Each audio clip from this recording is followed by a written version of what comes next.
একজন পানি দেখলেই রোগ বাড়ে, আর একজন পানির মধ্যে পইরা কাজ করে, তো ওনার রোগ আছে। আমারও আল্লাহ কিছু রোগ দিয়ে বানাইছে। এর মধ্যে একটা রোগ হলো মাঠে আওয়াজ না হলে আমি ওয়াজ করতে পারি না। এখন আমার রোগের ট্যাবলেট কোনো ফার্মেসিতে নাই, আছে আপনার কাছে, সেইটা কি আওয়াজ দেওয়া যাবে? নারায়ে তাকবীর। এই আওয়াজে পারুম না আওয়াজ করতে, এই আওয়াজে আমার রোগ ভালো হবে না। নারায়ে তাকবীর। হ্যাঁ, মাশাআল্লাহ। তাহলে আল্লাহকে খুশি করার জন্য আসছি। কারে? আল্লাহকে খুশি করতে চাই, কিন্তু আমাদের মাঝে একজন দুশমন বসে আছে। সে আমাদেরকে আল্লাহ পর্যন্ত পুছতে দিবে না, জান্নাতে যেতে দিবে না। এই দুশমনের নাম কি? মাশাআল্লাহ, বয়ান তো জানেন। আমি বলি না, আল্লাহ বলেন ওয়ালা তাত্তাবি খুতুওয়াতিশ শাইতান ইন্নাহু লাকুম আদুউম মুবিন। আমাগো দোস্ত না দুশমন? যারা কোন নাই হ্যাঁ গো দোস্ত। কেমন? তাহলে কই আলাম, দোস্ত না দুশমন? এবার নবী বলেন এই দুশমন তোমাদের 3 জায়গায় ধোঁকা দিয়া জাহান্নামে নিবে। 1 নম্বর, যখন নামাজের কাতার সোজা করার জন্য বলা হয় 2 জনের মাঝখানে তোমরা কোনো ফাঁকা রাখবে না। এই 2 এর মাঝখানে ফাঁকা থাকলে ওখানে শয়তান ঢুকে যায়। 1 নম্বর। 2 নম্বর হলো যখন কোনো কোরআন ও হাদিসের আলোচনার মাজলিস হয়ে যায়, এর মাঝখানে ফাঁকা রাখো না, তাহলে ওই জায়গায় দুশমন ঢুকবে।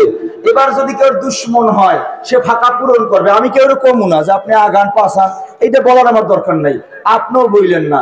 যদি কেউ মনে করে এটা আমার দুশমন, তো সে চিন্তা করবে দুশমন আগে ভাগাই দেই, আমি রহমত নিয়ে বসবো। আর যদি কেউ মনে করে যে না এ আমার দোস্ত, তার জন্য তার বয়ানি নেই, কথা কয় না।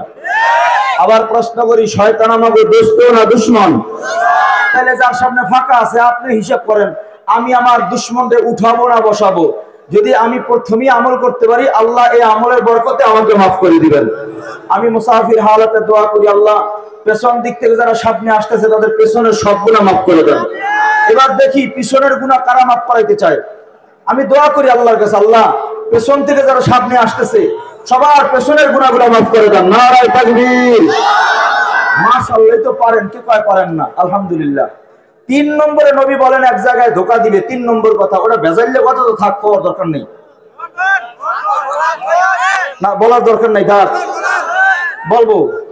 নবী বলেন স্বামী আর স্ত্রী যখন ঘুমাইবে, একজন একজনের জড়াই দিয়ে ঘুমাইবে, সুন্নাত।